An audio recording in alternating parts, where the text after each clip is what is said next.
Imagine this, you have a 1540 SAT, 12 AP classes, 4 clubs, 3 varsity letters, 2 national awards, 1 dream. But despite this, colleges still think it's not enough. Welcome back to Teen Takes, the show where Gen Z gets real about the world we're growing up in. I'm your host Aahad, and today's episode is called Admissions Anonymous. This is a safe space, a circle of truth, where we can finally talk about a trend that's overwhelming so many high school students: the competitive college culture. The constant pressure to always do more and be more. And this isn't just in our heads, it's happening all around us.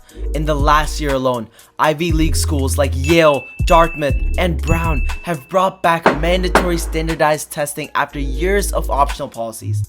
This application cycle saw a 6% increase in the total applications submitted. But acceptance rates for schools like Harvard and MIT still remain below 4%. So yeah, the grind is real. But to help break the silence, we've brought in 3 anonymous high schoolers living through it, and a special guest who spent decades watching it unfold from the inside. Please welcome Dr. Chen, a retired admissions officer from the University of Pennsylvania. He's read applications for over 20 years, and he's here to share what teens need to know.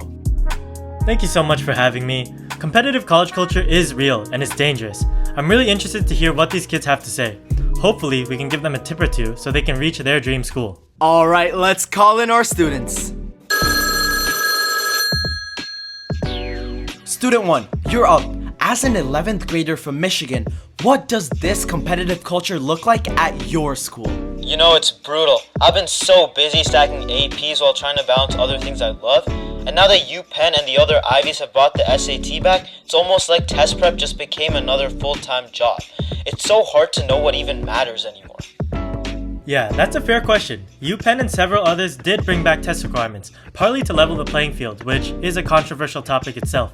But I'll tell you this, we never admitted students just for scores. We look for story, purpose, and growth. A strong essay or recommendation could shift an entire decision. That's huge. It's crazy how much these kids have to do. Now, let's hear from student 2, who's a sophomore at Technology High School.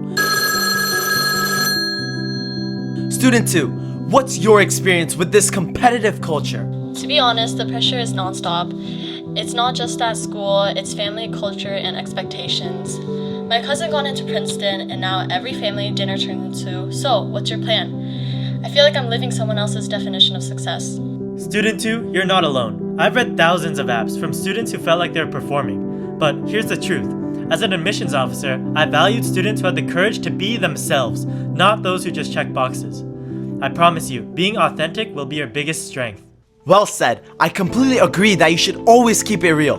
Last but not least, let's bring in a senior who's applying for college right now. Student 3, what's your take?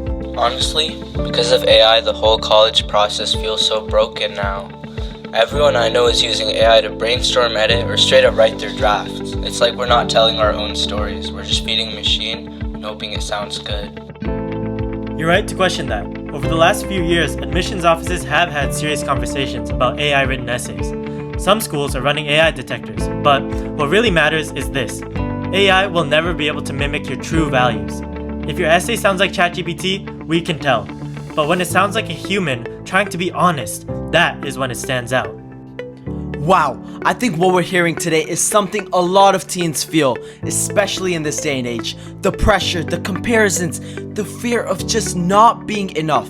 Dr. Chen, do you have any final thoughts for the kids? Just one final piece of advice. You don't have to be perfect. All you need to be is yourself. Thank you, and thank you to all our guests for being honest, vulnerable, and strong enough to speak up. Competitive college culture isn't going away overnight, but the more we talk about it, the more we take back control.